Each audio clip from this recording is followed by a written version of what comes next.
Hi, family. Welcome back into our channel. This is Nikki. Good to be here with you, family. Hey, everybody. Thank all of you for what you do on our channel every single day.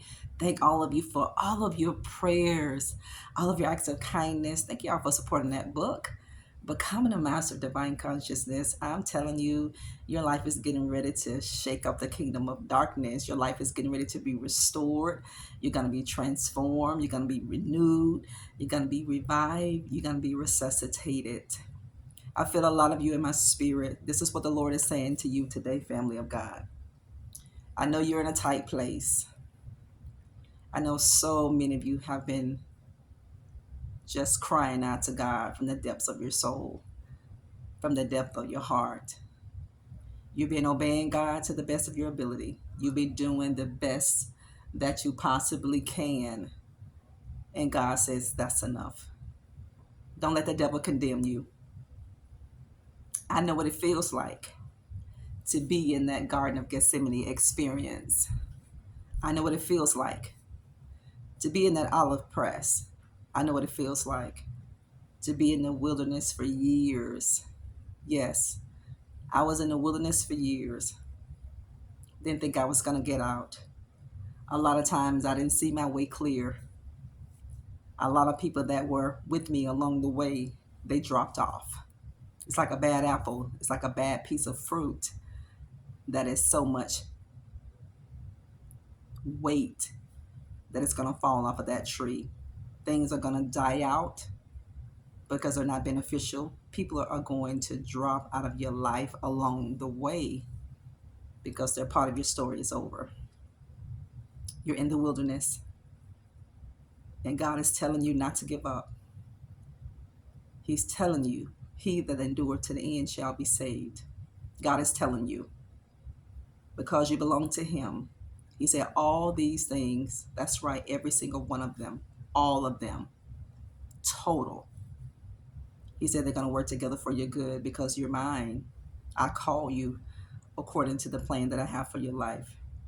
Jeremiah 29:11, God said, remember the plans and the thoughts that I have for you. The plans that God has for you, they're not of evil. They are to give you a hope, and they're to give you an expected end. You're going to make it. So many people left your life, family, for one main reason.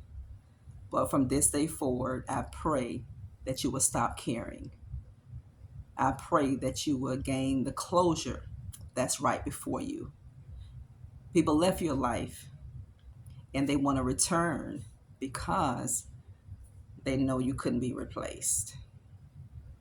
They had to go find that out for themselves, that you couldn't be replaced.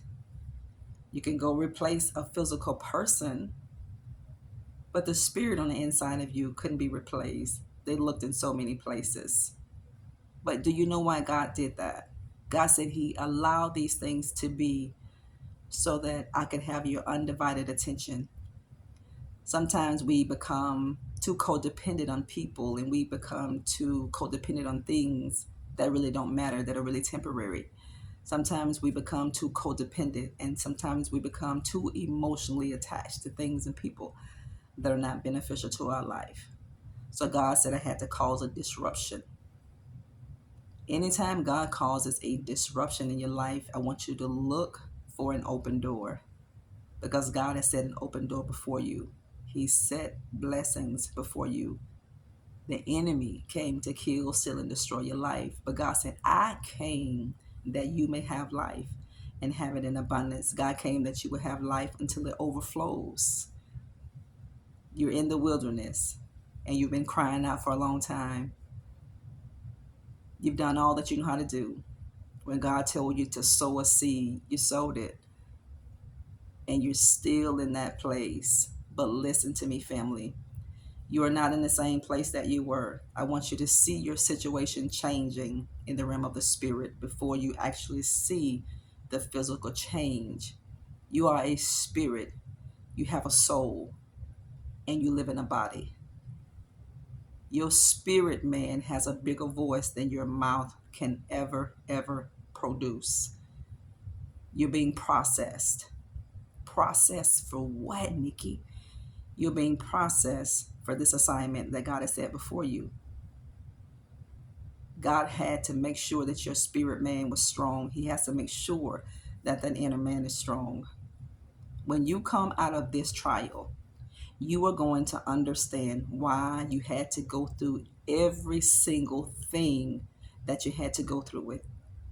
Even as a child, God is going to reveal to you why you were the one that was chosen to go through these things. And life is not always fair, but God is just. Remember that. Life is not always fair, but God is just. God said he reigns on the just like he does the unjust. But he says, I have a special love for those of you who are of the household of faith. Weeping is going to endure for a night, but joy is going to come in the morning. You may be weeping right now. You may be crying right now, but God said your morning is coming. By faith, believe and receive. There's no accident. There's no coincidence that this video has come across your feed. You need it. And this is a word of consolation to your spirit. This is a word that's going to drive the enemy out of your home. This word that you hear today is going to drive the kingdom of darkness back.